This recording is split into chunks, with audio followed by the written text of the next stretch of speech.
إن الحمد لله نحمده ونستعينه ونستغفره ونعوذ بالله من شرور أنفسنا ومن سيئات أعمالنا من يهده الله فلا مضل له ومن يضلل فلا هادي له أشهد أن لا إله إلا الله وحده لا شريك له وأشهد أن محمدا عبده ورسوله اللهم صل وسلم وبارك على نبينا محمد وعلى آله وأصحابه ومن تبعهم بإحسان إلى يوم الدين.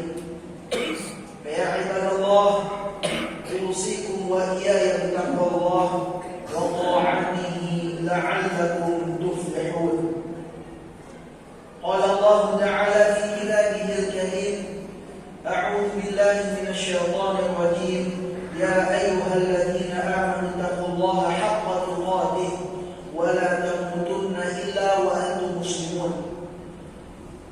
وقال تعالى أيضا: يا أيها الذين آمنوا اتقوا الله وقولوا قولا سديدا يصلح لكم أعمالكم ويغفر لكم ذنوبكم ومن يطع الله ورسوله فقد فاز فوزا عظيما. ثم أما بعد.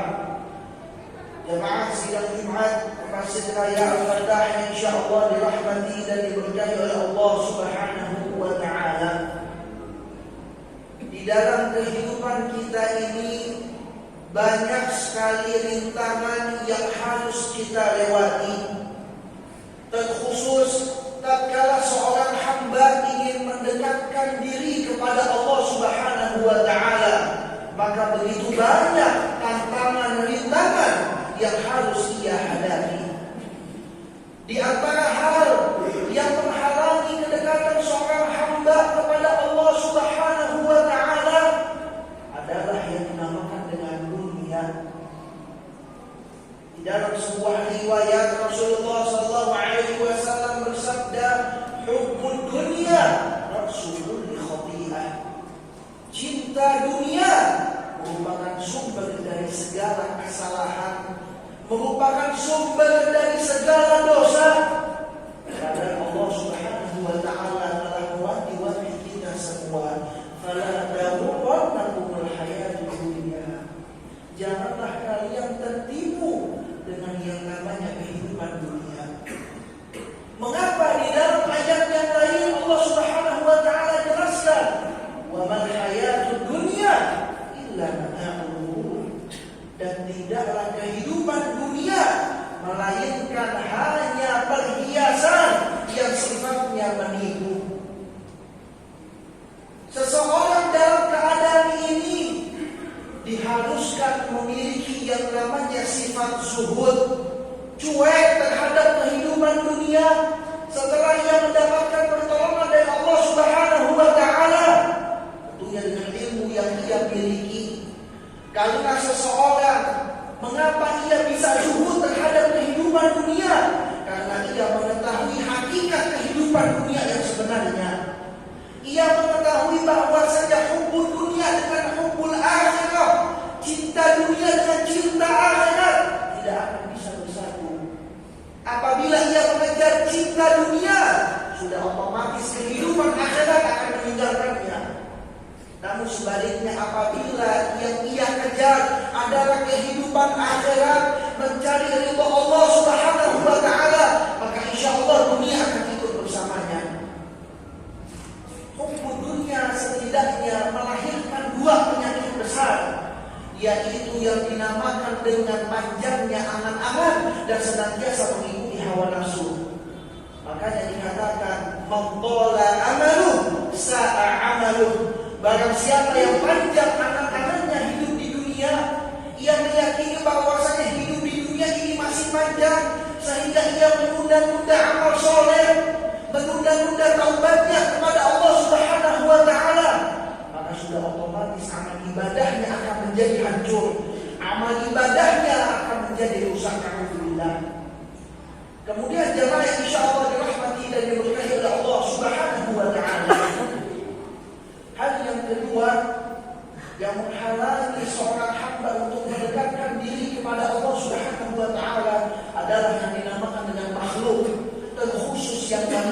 manusia. Simaklah firman Allah Subhanahu wa ta'ala, ya ayyuhalladzina amanu inna min azwajikum wa auladikum aduwwan lakum fahdharuhum. Wahai orang-orang yang beriman, sesungguhnya di antara istri kalian, anak kalian merupakan musuh bagi kalian, maka berhati-hatilah terhadap mereka. Perhatikan, Allah Subhanahu wa ta'ala telah memperingatkan kita semua, yang mana mereka adalah orang yang paling kita cintai, namun bisa menjadi musuh yang nyata bagi kita. Kapan? Tatkala mereka tidak bisa mengajak kita kepada ketaatan, tatkala mereka tidak bisa mendukung kita untuk melakukan amal soleh. Namun sebaliknya, apabila mereka bisa mendukung kita untuk melakukan amal soleh, ketahuilah mereka adalah sebaik-baiknya kenikmatan dunia yang Allah Subhanahu wa ta'ala berikan kepada hamba-Nya. Agama Islam mengajarkan kita untuk senantiasa bersosialisasi, mengajarkan kita untuk senantiasa bergaul. Namun ingat, agama Islam juga mengajarkan kepada kita untuk cerdas tatkala memilih kawan. Di dalam sebuah hadis Rasulullah SAW bersabda, "Al-mar'u 'ala dini khalilih." Seseorang tergantung dari agama temannya. Apabila temannya baik, maka insya Allah dia akan menjadi baik. Namun sebaliknya, apabila temannya buruk, maka ia bisa terpengaruh ke dalam keburukannya. Lantas apa solusinya? Rasulullah SAW memberikan kunci kepada kita semua. "Falyanzur ahadukum man yukhalil." Maka hendaknya setiap dari kalian melihat kepada siapa ia memilih teman. Jamaah sidang Jumat rahimani wa rahimakumullah. Kemudian hal yang ketiga yang menghalangi kedekatan seorang hamba kepada Allah Subhanahu wa ta'ala adalah yang dinamakan dengan mengikuti hawa nafsu. Simaklah firman Allah Subhanahu wa ta'ala di dalam surah Al-Jathiyah. Apa Allah Subhanahu wa ta'ala? "Afara'aita man ittakhadha ilahahu hawahu." Apakah kau tidak memperhatikan, wahai Muhammad, orang yang menjadikan hawa nafsunya seperti ilah, seperti Tuhan? Artinya apa? Ia tunduk patuh terhadap hawa nafsunya. Seakan-akan ia menjadikan hawa nafsunya itu seperti Tuhan. Kemana hawa nafsunya mengajak ia pasti ikut. Hawa nafsunya mengajak ke arah kanan, ia ikuti. Hawa nafsunya mengajak ke arah kiri, ia ikuti. Sampai-sampai Allah Subhanahu wa ta'ala mengibaratkan orang yang senantiasa mengikuti hawa nafsu seperti menjadikan hawa nafsunya sebagai Tuhan. Alhamdulillah. Apa ganjarannya dari Allah Subhanahu wa ta'ala? Allah Subhanahu wa ta'ala lanjutkan, "Wa adallahu Allahu 'ala 'ilmihi wa khatama 'ala sam'ihi wa qalbihi." Allah Subhanahu wa ta'ala biarkan atas ilmunya. Allah Subhanahu wa ta'ala kunci pendengarannya, mata hatinya, sulit mendengarkan kebaikan, sulit mendengarkan yang namanya hidayah dari Allah Subhanahu wa ta'ala. Wa ja'ala 'ala basarihi ghishawan. Allah Subhanahu wa ta'ala jadikan penglihatannya tertutup, sulit membedakan mana yang hak, mana yang batil, sulit membedakan mana yang benar, mana yang salah. Faman yahdihi min ba'dillah. Maka siapa yang bisa memberikan hidayah setelah Allah Subhanahu wa ta'ala? Afalam tadhakkarun? Apakah kalian tidak mengambil pelajaran? Di dalam sebuah hadis Rasulullah SAW bersabda, "Thalathun muhlikat." Ada 3 hal yang bisa membinasakan, 3 hal yang bisa merusak kehidupan seorang hamba. Yang pertama adalah syukrullah, kikir yang ditaati, kikir yang berlebihan, bakhilnya luar biasa. Kemudian wahawan mutaba, dan senantiasa mengikuti hawa nafsu. Kemudian yang ketiga adalah wa i'jabul mar'i bi nafsihi, seseorang yang bangga, yang takjub, yang kagum terhadap keadaan dirinya sendiri. Perhatikanlah, Rasulullah SAW mengkategorikan mengikuti hawa nafsu merupakan satu dari 3 hal yang dapat membinasakan seorang hamba. Barakallahu wa lakum fil Qur'anil 'azim wa nafa'ani wa iyyakum bima fihi minal ayati wa dzikril hakim wa taqabbal minni wa minkum tilawatahu innahu huwas samii'ul 'aliim. Aqulu qawli hadza wa astaghfirullahal 'azima li wa lakum ولسائر المسلمين والمسلمات والمؤمنين والمؤمنات فاستغفروه إنه هو الغفور الرحيم.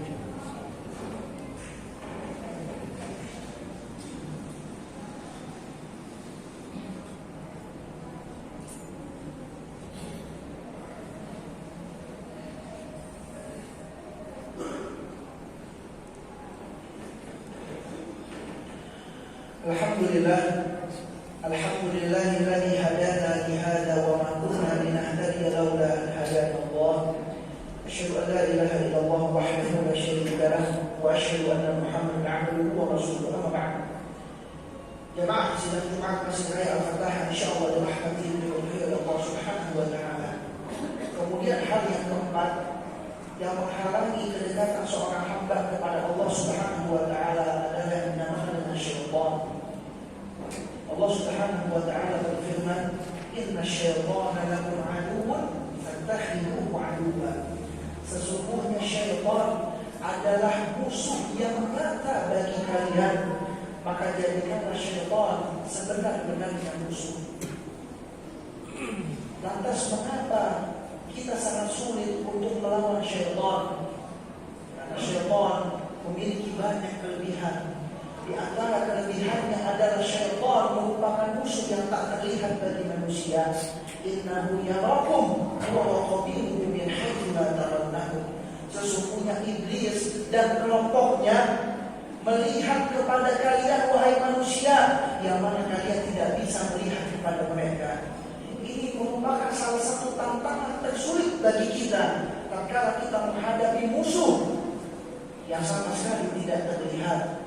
Namun Islam telah memberikan kita sebuah kunci untuk menghadapi syaitan, yaitu apa? Senantiasa berzikir kepada Allah Subhanahu wa taala. Abdullah bin Abbas radhiyallahu taala anhuma beliau mengatakan, "Asy-syaitan jathimun 'ala qalbi bani Adam." Sesungguhnya syaitan bertengger di hati manusia.